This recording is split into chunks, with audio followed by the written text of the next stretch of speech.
Kita semua tahu di Indonesia UKM mengabsorb atau menyerap 93% angkatan kerja. Sedangkan para konglomerat, BUMN, Sembilan Naga, perusahaan asing multinasional menyerap hanya 7% angkatan kerja nasional. Bayangkan, walaupun angkatan kerja sudah terserap oleh UKM 93%, namun keberpihakan ekonomi nasional belum terlalu banyak memikirkan UKM. Buktinya berkali-kali kita keluhkan, misalnya pinjaman usaha saja masih menggunakan mantra kaum kapitalis, yaitu perlunya adanya jaminan. Pasar UKM tidak ada proteksi atau perlindungan dari buasnya para pebisnis kaum kapitalis bermodal kuat. Undang-undang UKM dan perusahaan besar sama saja. Bahkan banyak perundangan dan perizinan menguntungkan si besar. Izin makanan BPOM misalnya. Itu semua seperti drama yang semua orang tahu kecuali pejabat negara, bahwa dalam BPOM pasti ada orangnya para cukong besar. Di dunia rokok juga misalnya. Pokoknya the winners yang saat ini berkuasa, para kapitalis besar,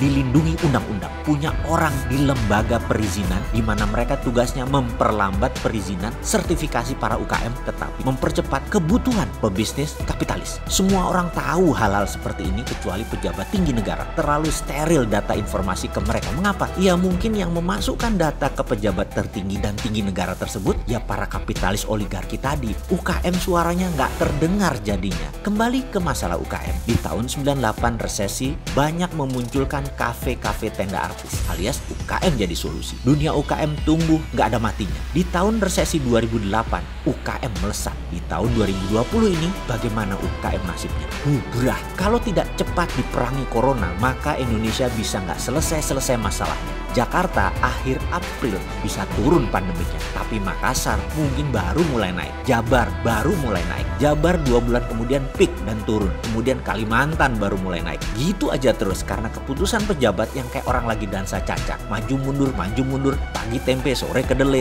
Efeknya UKM ambiar karena perangnya lawan corona, pilih main panjang, pilih rubber set. UKM kalah nafas bos kalau kayak gitu. Lalu apa yang terjadi sebentar lagi? UKM bubrah, maka ada gelombang yang lebih parah dari corona, yaitu badai pengangguran. Kalau UKM mem-PHK separuh pegawainya dalam 3 bulan ke depan, maka 4 bulan dari sekarang ada 45% orang nganggur, tak berincome angkatan kerjanya, dan ini mengerikan. Solusinya bagaimana? Begini saya kasih saran. Dan ini pemerintah yang bisa menjembatani.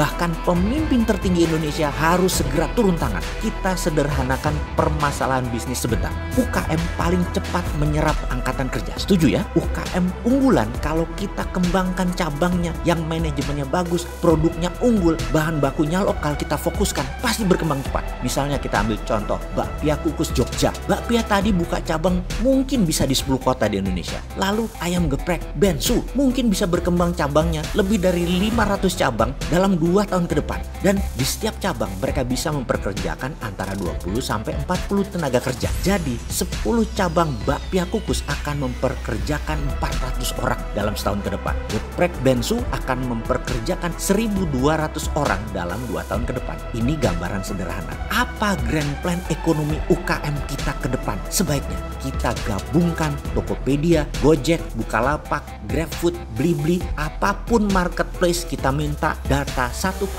top sales bisnis mereka. Misalnya di GoFood saat ini ada 500.000 merchant mitra bisnisnya. Top 1% alias 5.000 perusahaan itu adalah top 1% ya. Betul ya? Kalau 5.000 perusahaan tadi buka cabang di berbagai kota, 10 saja masing-masing, jadi ada 50.000 usaha baru yang kalau dikalikan 40 orang akan menyerap 2 juta lapangan kerja baru. Cara membangun cabang tadi bagaimana? Gabungkan dengan platform ECF, Equity Crowdfunding Santara. Top 1% dari 5 atau 6 marketplace tadi mungkin akan mendapatkan 20.000 bisnis unggulan. 20.000 UKM unggulan, bayangkan. Ada jutaan orang saat ini menabung di bank yang mungkin uangnya lebih baik invest di UKM unggulan tadi. Jadi para investor tadi invest receh membeli saham UKM. Dan UKM tadi bisa mengembangkan cabang mereka atau memperbesar bisnis mereka secara data UKM tadi proven karena mereka produknya dari top sales di marketplace. Efeknya